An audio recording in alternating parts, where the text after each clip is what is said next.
Section 33 of the Industrial Relation Act 2012 talks about the settlement of dispute. And it prescribed the procedure that how the grievance of an individual worker can be taken to the management. So under Section 33, a worker may bring his grievance to the notice of his employer, that is to say, to the management in writing. He may. I mean, it's not mandatory. It means that he, if he likes, you see, he can bring his grievance, his problem to the notice of the management verbally as well. Why? Because the term used here is, in this provision of law, is may, which shows discretion. So he may bring his grievance to the notice of his employer in writing, either himself or through his shop steward or through uh, collective bargaining agent within 90 days of the day on which the cause of such grievance arises. Just suppose that a worker comes across a problem, a grievance, the redress of which is in the hand or which lies with the management. So there are, I mean, he may bring it to the notice of the management. And it's not compulsory, it's not mandatory for him to bring his grievance to the notice of the management in writing. You see, because section shows that it's discretionary for him. He can verbally also, but you see, if he is wise enough, he will not bring his grievance to the notice of the management verbally because there will be no record. But if he writes an application, then he can have, you see, the proof of that application which he wrote. And there are three ways. He can take it directly to the management himself, or he can send it to the management through his shop steward or through the collective bargaining agent. He can go to the trade union, you see, to the chairman of the trade union, which is a collective bargaining agent in that factory. But he will have to take his grievance to the notice of the management within 90 days. After 90 days, he will have no right. Why? Because this uh, period has been prescribed by the section. Okay, so within 90 days. So where worker himself brings his grievance to the notice of the employer shall, within 15 days of the grievance being brought to his notice, communicate his decision in writing to the worker. So let's see whether. It says that the worker, when the worker brings his grievance to the notice of the management, you see, and as I told you that this is discretionary for him to bring it to the notice of the management in writing or verbally, okay, whatever the case may be. The management is bound to, within 90 days, you see, to communicate the decision, whether they can redress the grievance of the worker or not. In both the cases, the, the management is bound, and not only bound to convey its decision to the worker within 15 days, but it must be in writing. While the worker is not, it's not mandatory for the worker to write, to bring his grievance to the notice of the management in writing, but the management is bound. Why? The section says that where a worker himself brings his grievance to the notice of the employer shall, within 15 days of the grievance being brought to his notice, communicate his decision in writing to the worker. So for the worker is 15 days. And in case where the worker brings his grievance to the notice of the employer through his shop steward or collective bargaining agent, then the employer is bound, employer shall within 7 days of the grievance being brought to his notice communicate his decision, whether his decision is in favor of the application or not, in both the cases. If the worker directly you see, applies for the redress of his grievance, then the time period, you see, is 15 days for the management to give its, to convey its decision to the worker. Well, the worker, you see, sends his application about the redress of his grievance, you see, through shop steward or through collective bargaining agent, then the time prescribed by the section 33 for the management is 1 week. Within 1 week, the management would, now question arises that if management does not give its decision, neither says yes nor says no, what the employee, what the workman can do. Okay, so the workman can bring his grievance to the notice of another body, and that body is called National Industrial Relation Commission. We haven't talked about it because of the shortage of time, and this is the last lecture of the semester. That's why. So there is a body which is called National Industrial Relation Commission. If the employer fails to communicate a decision within the prescribed period prescribed in the subsection, or if the worker is dissatisfied, either the management, you see, fails to communicate its decision to the worker, or it has communicated its decision to the worker within the specified time, but the worker is not satisfied with the decision of the management, the matter can be taken to the National Industrial Relation Commission within 16 days. And obviously, it would be taken to the National Industrial Relation. I mean, whether it is the grievance of just one worker or a group of workers, in both the cases, you see, they have the right, the workers have the right to take the matter. I mean, it's not an appeal, but it resembles an appeal. Okay, the word appeal hasn't been used by the section here for this, so it can be taken, and obviously it will be taken through their representative to the collective office bearer of the collective bargaining agent. So it can be taken to National Industrial Relation Commission within 60 days. So after the decision is communicated by the management to the workman or workmen, you see, he or they can, um, they can take the matter to the National Industrial Relation Commission within 60 days. 60 days. And where the matter is taken to the commission, it shall give a decision within 7 days from the date of the matter being brought. National, the period prescribed by the section for the National Industrial Relation Commission is 7 days, and this commission within 7 days has to communicate its decision, whether it upholds the decision of the management or it goes against the decision of the management. In both the cases, you see, it is the commission is bound to communicate its decision to the workman or the body of workmen. According to these dispute under the Industrial Relation Act of 2012, disputes between the workman and the management maybe, you see, they may be settled. There are so many ways, there are so many means of settlement of dispute between the management and the workman. One of these ways and means is reconciliation. Section 36 talk about reconciliation. It says that the commission, whenever the matter is taken to the commission may refer this dispute to the, you see, conciliators.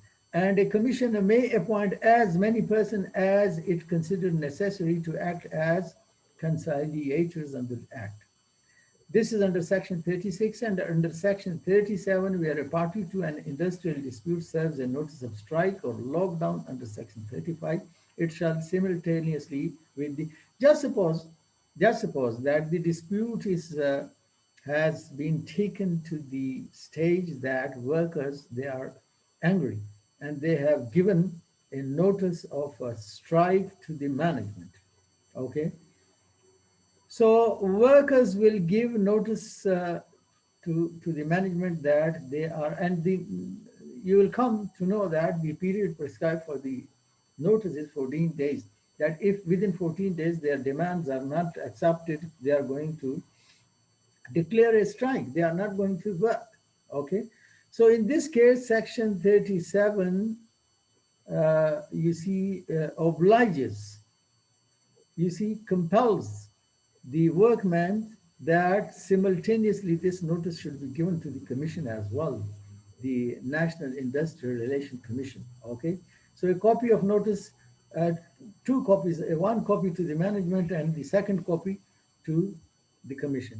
So whenever this copy of strike, you see, on the part of the workers is given to the commission, under Section 38, the conciliator shall within 15 days call a meeting.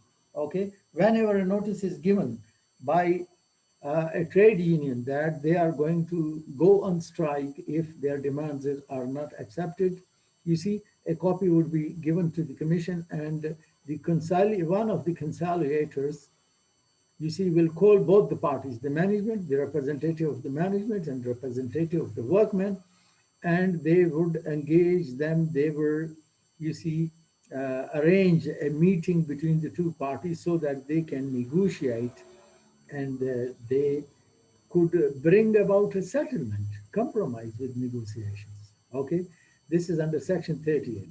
So, in result of negotiations, don't forget that this is in the case where the workmen have already given a notice of strike.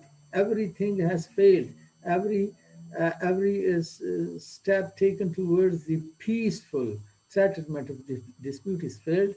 Law requires, this law makes it mandatory for the workmen, for the trade union, for the collective bargaining agent, that they should give a copy of notice to the commission as well.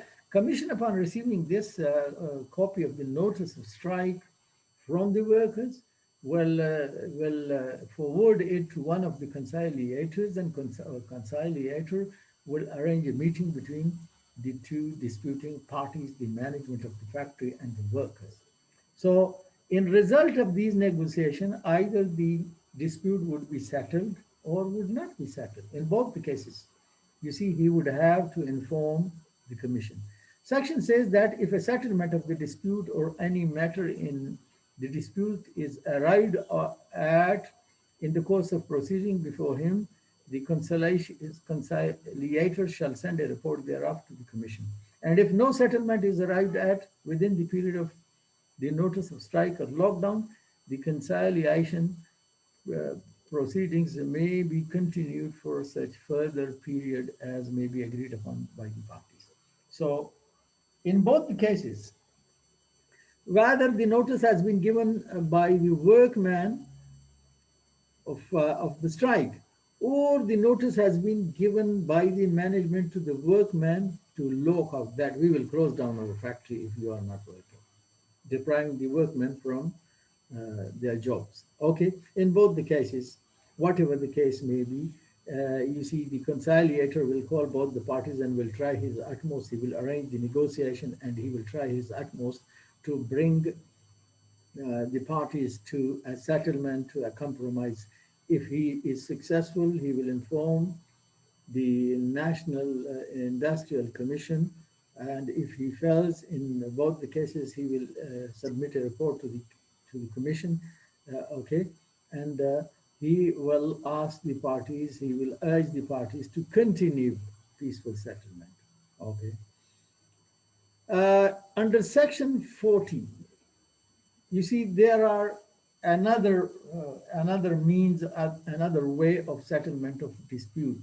Okay, basically, you see, there are two fundamental ways or two fundamental means of settlement of dispute between people. The most famous, you see, of them is to file a suit. If you have a dispute with someone, go and file a suit and wait till your dispute is heard by the court and judgment is given. This is called adjudication. But adjudication is expensive, court fees and expenses of lawyers and this and that, okay? And it's time consuming. Some dispute may take decades, years, okay? So if the parties to a dispute, they are wise enough and they want to save their resources and their time, they can agree to get their dispute disposed of or settled by way of arbitration. What is arbitration? When two disputing parties, they agree upon a person or number of persons to act like judges. I mean, they may not be judges, they may not be lawyers. Any person. You see, any ordinary person can be appointed with the consent, the mutual consent of both the disputing parties. And you see, both of them agree with their mutual consent that they would abide by the decision given by the person appointed by them, chosen by them. This process is called, you see, the person who is chosen as an arbitrator to settle the dispute, which either he is one person or more, you see, they are called arbitrators. And the process of settling the dispute by way of negotiation, etc., this is called arbitration. Arbitration. And the judgment given by the arbitrator is not called judgment. It is called award, A-W-A-R-D.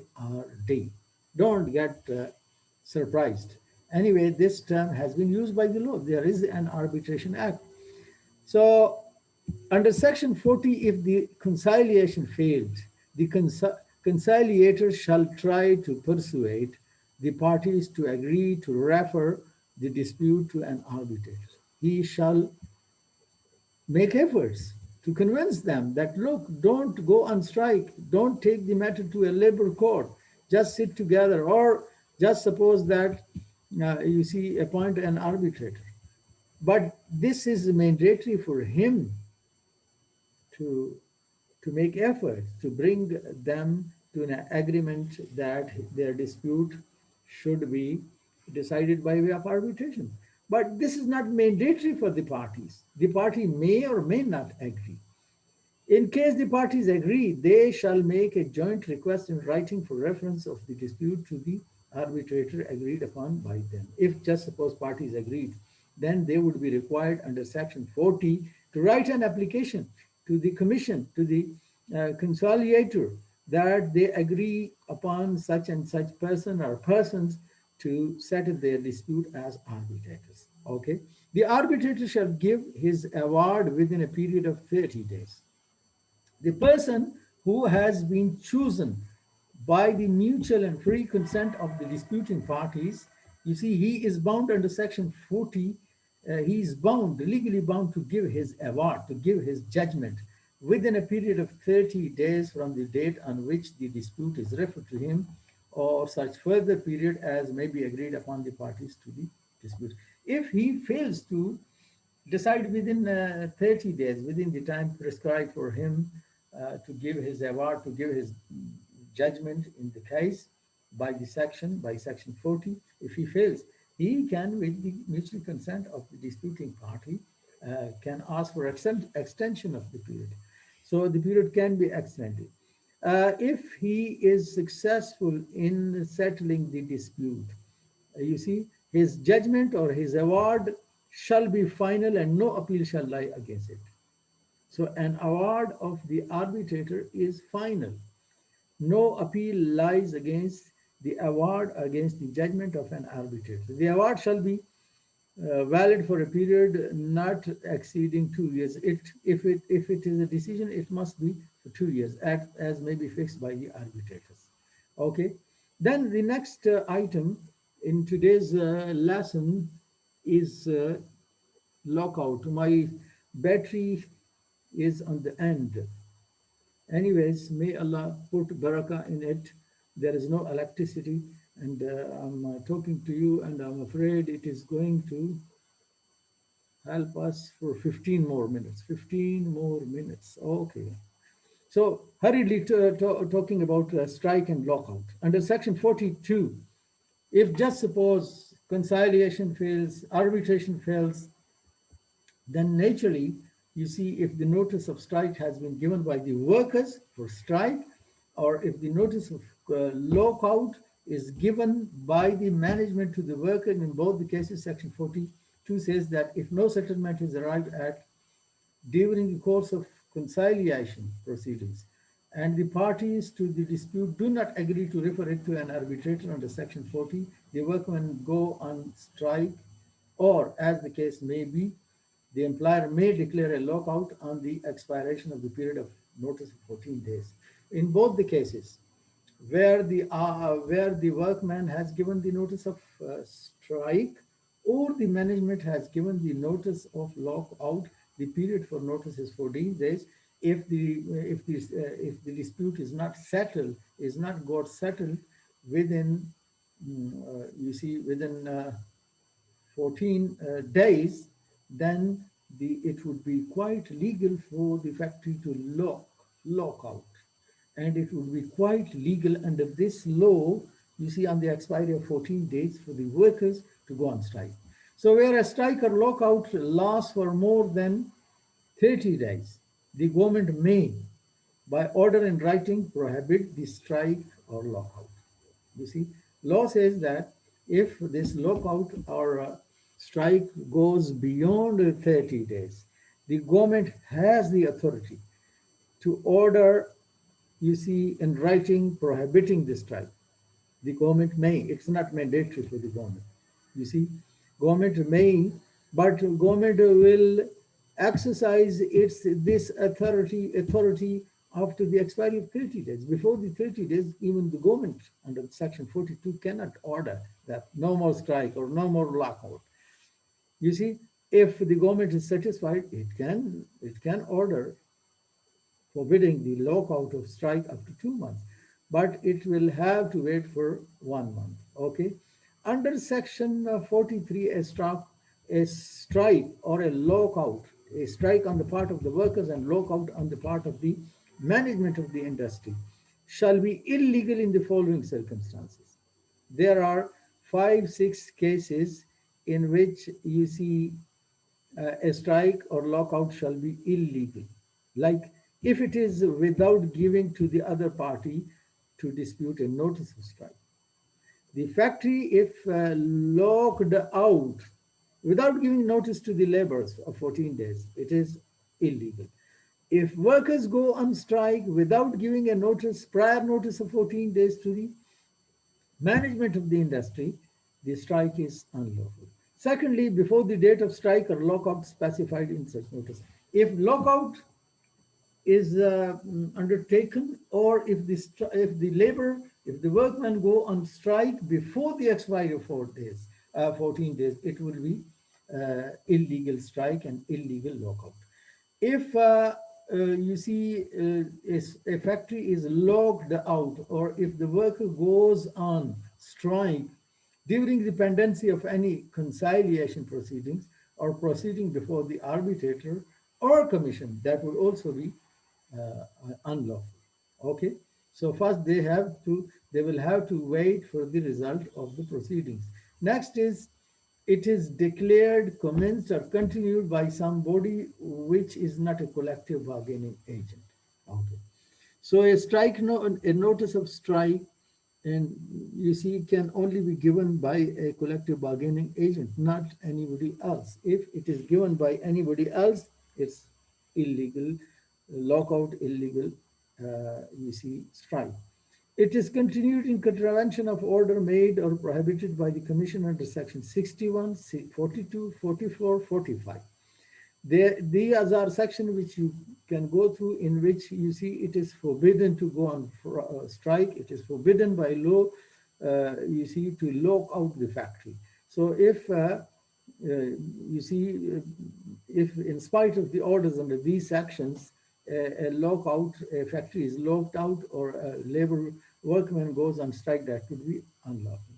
Or where, lastly, if it is declared, commenced, or continued during the period in which a settlement or award is in operation in respect of any of the matters covered by it. So, unfortunately, no electricity, and my computer has just 5 minutes. Okay, so what should I do?